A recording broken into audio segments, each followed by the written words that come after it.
Oke, sudah gabung bersama kami di sini Kak Ayu Utami. Halo, selamat pagi Kak Ayu. Selamat pagi, Jessica. Oke, nah Kak Ayu di sini kan tadi kita udah kenalan Kak Ayu. Boleh dong tolong dikenalkan ke Sobat PPM School nama Kak Ayu dan kesibukannya sekarang tuh apa sih? Ya, apa kabar Sobat PPM? Benar ya, PPM Iya, School ya. Sobat PPM School. Apa kabar Sobat PPM School? Saya Ayu Utami. Saya pada umumnya dikenal sebagai novelis, penulis, tapi sebetulnya saya juga bekerja sebagai kurator sastra di komunitas Sarihara dan direktur Festival Sastra Literature and Ideas Festival.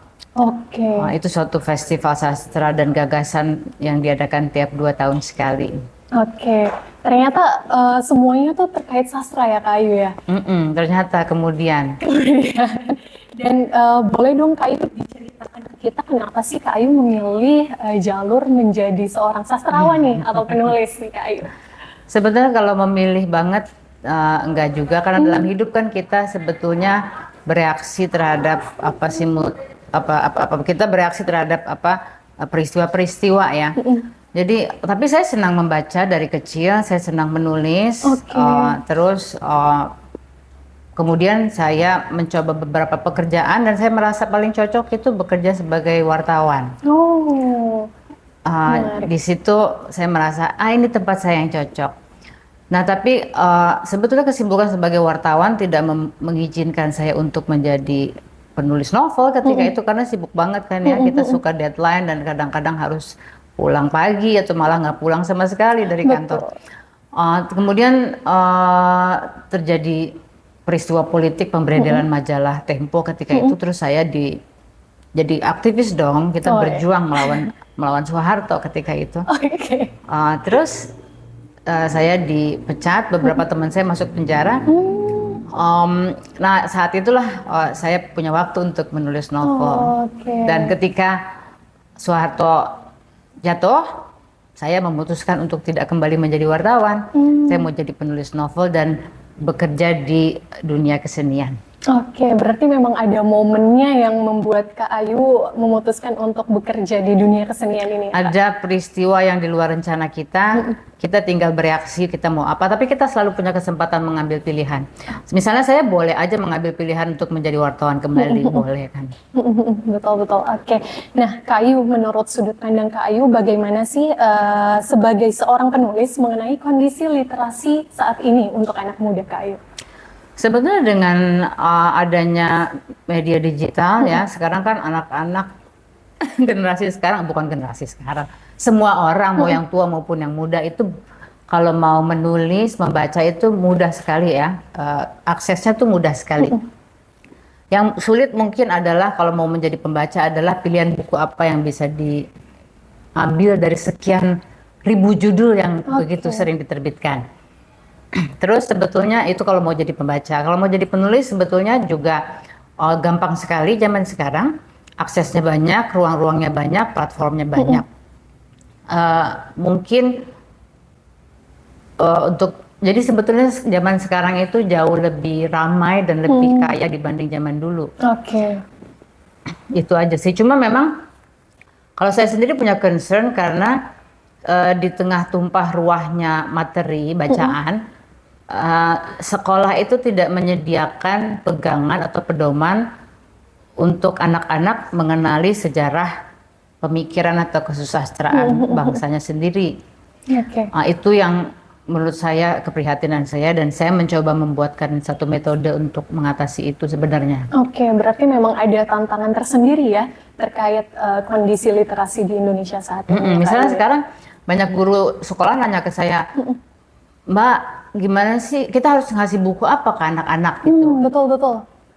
Nah, itu salah satu tantangannya. Jadi memang supply-nya banyak sekali, dan yang belum disediakan adalah struktur untuk bisa merespon supply yang banyak ini. Baik. Nah, menurut Kak Ayu gimana sih potensi industri kreatif di masa yang akan datang, Kak Ayu? Besar sekali. Terus besar sekali. Apakah menurut Kak Ayu akan berfokus pada media koran atau media tulis lainnya, atau malah justru ada media digital yang baru? Ya kalau zaman sekarang kan kita selalu melihat media itu digital ya. Jadi kategorisasi lama, misalnya ada koran, ada majalah, terus ada film, ada sastra, itu udah nggak bisa ketat, itu udah baur sekarang. Oke. Jadi makanya pendekatan zaman sekarang kan senang atau nggak senang ya dengan segala kelebihan dan kekurangannya adalah pendekatan intellectual property ya. Oke. Jadi misalnya gini, saya menulis cerita, tapi sebetulnya cerita itu tidak berhenti sebagai sebuah novel. Karena novel bisa difilmkan, tokoh-tokohnya bisa dihidupkan, dibikinkan produk-produk lain. Jadi selalu ada derivatif dari sebuah narasi yang bisa lintas medium. Jadi makanya saya bilang tadi potensi industri kreatif itu sebetulnya besar sekali. Luas ya.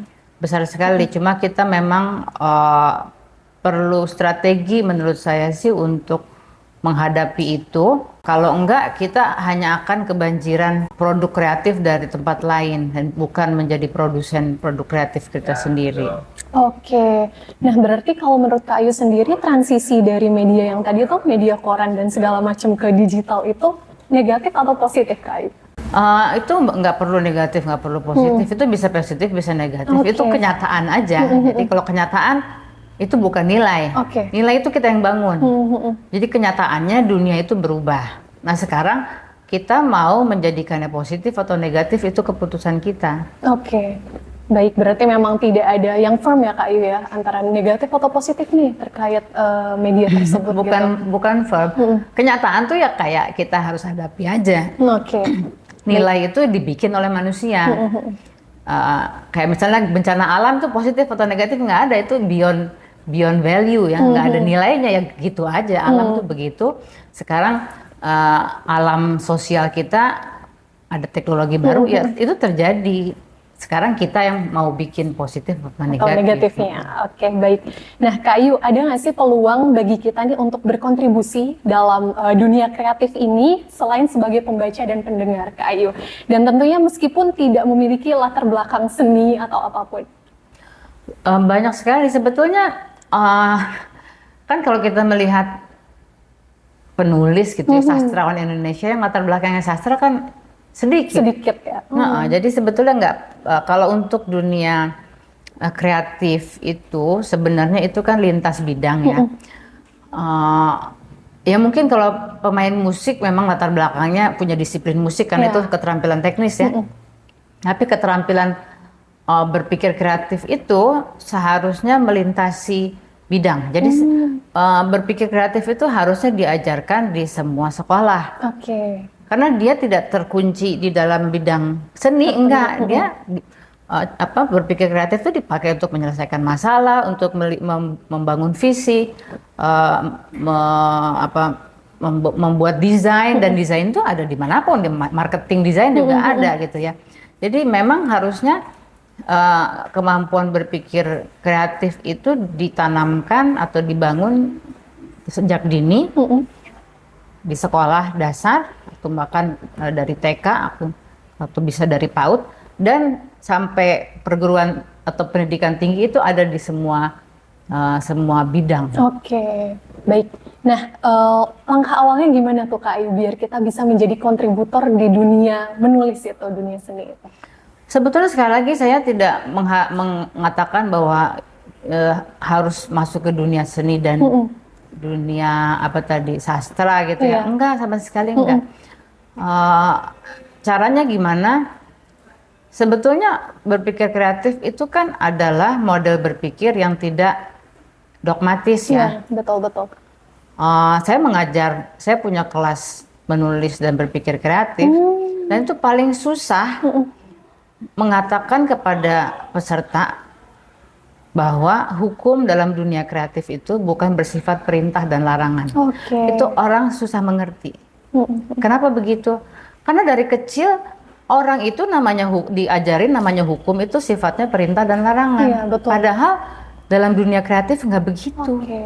Dunia kreatif adalah hukumnya adalah bagaimana menciptakan sesuatu, bisa menciptakan sesuatu, bagaimana bisa mengkombinasikan dua hal menjadi satu karya baru. Jadi nanti model-model bertanyanya juga bukan bagaimana yang boleh dan apa yang nggak boleh. Nah itu model pertanyaan yang salah untuk dalam berpikir kreatif. Jadi ada wilayah di mana kita itu cara pikirnya lain sama sekali loh. Bukan apa yang boleh, apa yang enggak ya, apa yang salah, bukan itu sama sekali. Nah ini adalah dunia yang sebetulnya sangat dekat dengan kehidupan kita dan harusnya dibangun dari masa kanak-kanak ya. Mereka main sesuatu. Main itu kan bukan terutama boleh apa tidak gitu ya. Bisa apa enggak. Iya gitu. betul. Nah ini sebetulnya sederhana banget, cuma kita itu model pendidikan kita itu ya gitu tadi, dogmatis, ngafalin pagar-pagar yang diingat itu. Jadi dan ini sekali lagi ini bukan soal dunia seni atau dunia yang disebut industri kreatif ya. Sebetulnya yang disebut industri kreatif misalnya kalau kita cuma bikin sinetron atau bikin iklan itu bisa tidak kreatif sama sekali karena pas kita tahu misalnya market yang suka, pasar sukanya begini, ya udah kita ikutin aja pakem-pakem, ya itu bisa menciptakan sebuah film atau iklan tapi yang sebetulnya tidak kreatif sama sekali. Hanya mengulang-ulang aja. Hanya mengulang-ulang ya. Itu nggak kreatif sebetulnya. Jadi sekali lagi kreativitas itu tidak terbatas pada industri kreatif. Dia ada dimanapun, di segala bidang ada. Dari menyelesaikan masalah cinta sampai menyelamatkan jiwa manusia dalam operasi segala macam itu dia akan terpakai. Jadi dia lintas bidang. Sementara dunia yang kita anggap industri kreatif itu bisa juga tidak kreatif. Oh, gitu ya. Itu menariknya ya Kak Ayu ya. Ternyata ilmu-ilmu seperti itu tuh harusnya ditanamkan dari kecil ya. Betul. Justru. Nah Kak Ayu gimana kalau misalnya kita tertarik dengan industri sastra gitu ya, industri menulis. Gimana caranya agar kita mampu menarik para audiens Kak Ayu? Karena kan tadi yang Kak Ayu bilang kan kalau misalnya kreativitas itu diulang-ulang itu justru malah nggak kreatif gitu ya. Tapi maksudnya, saya mau mengatakan bahwa yang nggak kreatif tuh bisa aja menarik audiens. Gitu, gimana tuh Kak Ayu? Ya maksudnya kalau kamu mau bikin laku, kamu ikutin selera pasar. Tapi belum tentu kreatif itu, jadi ini dua hal yang terpisah. Nah berarti cara untuk menarik audiensnya gimana? Misalnya kalau saya sih tidak melakukan itu ya untuk dunia novel ya. Tapi kalau kamu pengen bikin karya yang laku, kamu baca tren sama seperti marketing yang lainnya. Kamu baca tren pasar, tren lagi suka apa? Zaman baru reformasi dulu saya memulai suatu tren, bukan memulai sebetulnya karena saya menulis. Kalau saya menulis saya ingin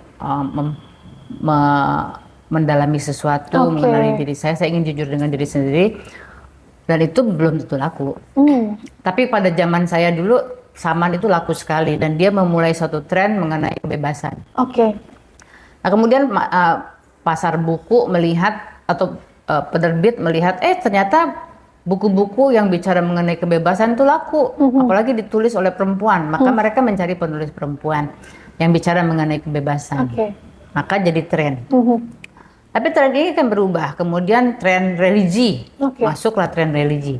Laku ternyata religi, yuk kita ini terbitan rame-rame tren religi. Nah bersamaan dengan tren religi muncul tren kisah sukses. Maka orang-orang berlomba-lomba, penerbit juga menerbitkan kisah sukses.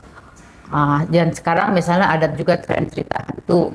Nah kalau kamu mau menunggangi gini ya, kamu bisa jadi orang tuh bisa menjadi diri sendiri.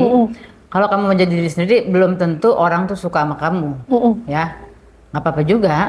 Kamu milih mana, kamu pengen menjadi dirimu sendiri atau kamu pengen menyenangkan orang banyak. Itu keputusan yang boleh diambil. Nah kalau kamu pengen menunggangi arus tren, ya kamu baca tren. Sekarang trennya lagi apa? Ya tulislah sesuai dengan tren itu. Terima kasih Kak Ayu. Nah, tapi saya bukan orang seperti itu. Kak Ayu gimana nih? Orang seperti apa dalam menarik audiensnya?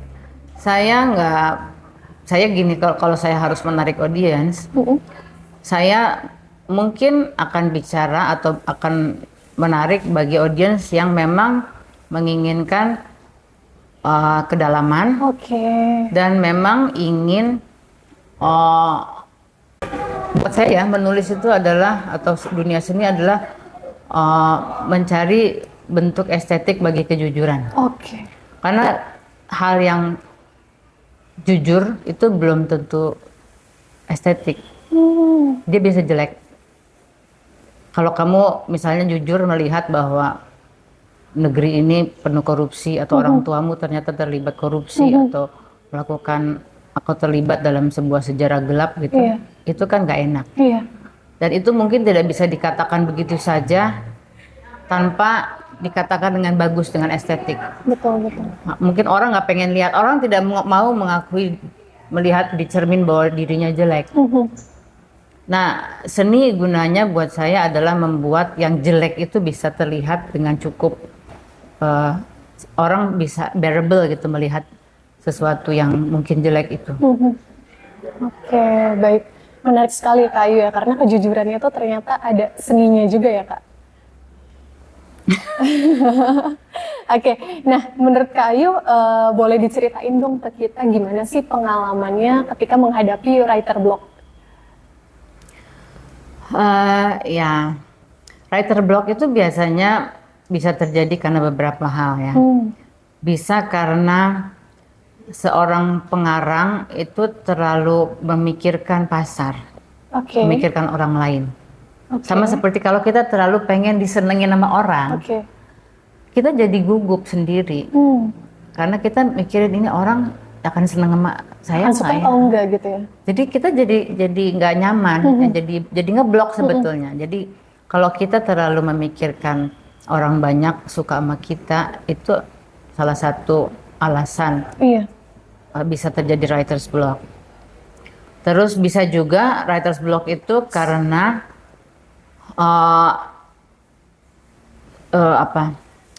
seseorang itu kehilangan excitement.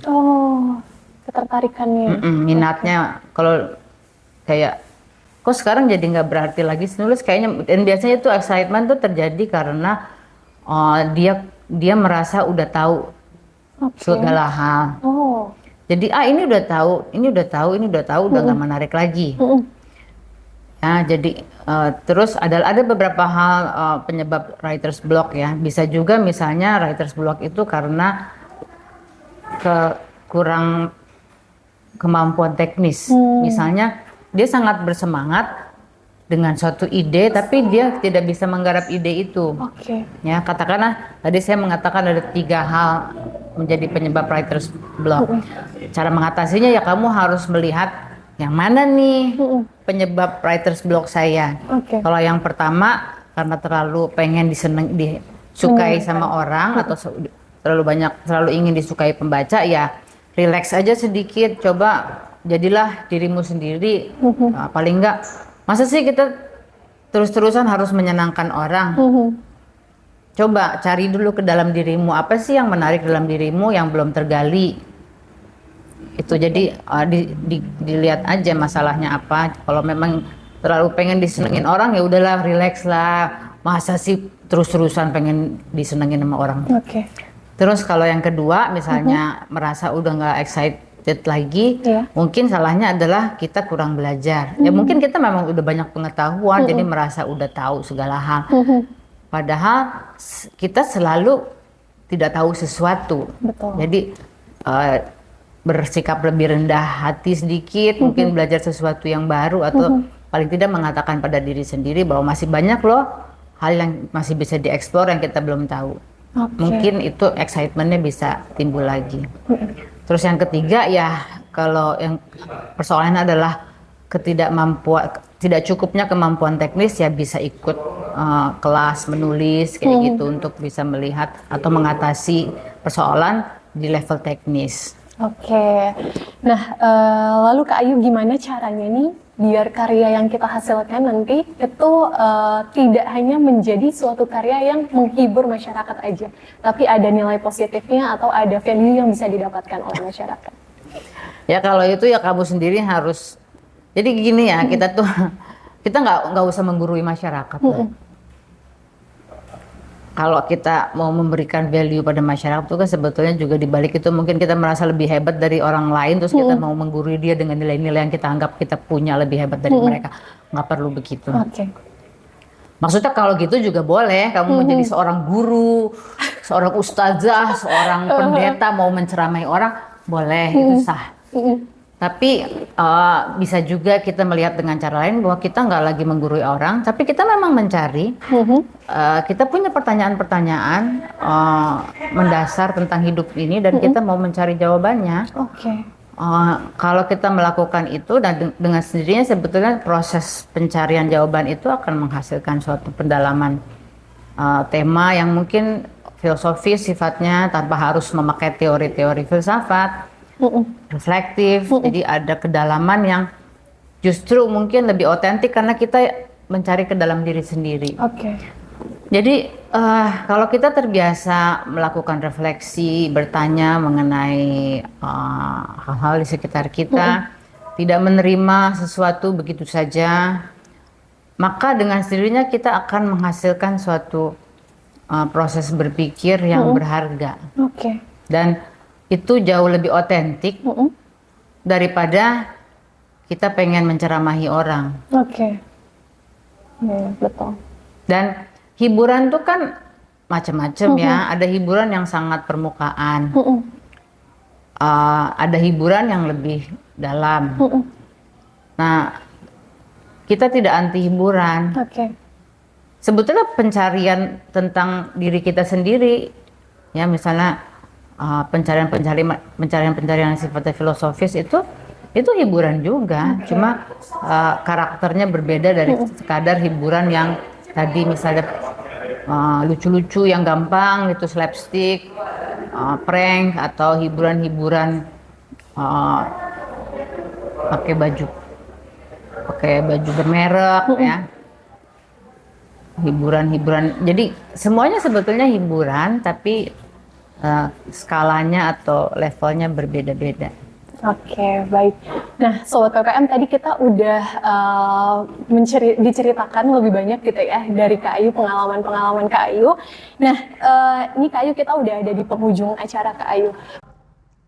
Kreativitas setiap orang itu berbeda-beda dan tentunya itu tidak dibatasi dengan media pembuatannya maupun media publikasinya. Kamu bisa mendapatkan inspirasi dari realita yang ada maupun fiksi yang kamu inginkan. Dan dalam menghadapi hal itu, tentunya kamu harus melatihnya dan juga menghadapi tantangan dari luar dan juga dari dalam diri. Terima kasih sudah bersama kami di podcast PPM School episode pertama. Sampai jumpa di podcast PPM School episode kedua. Dadah!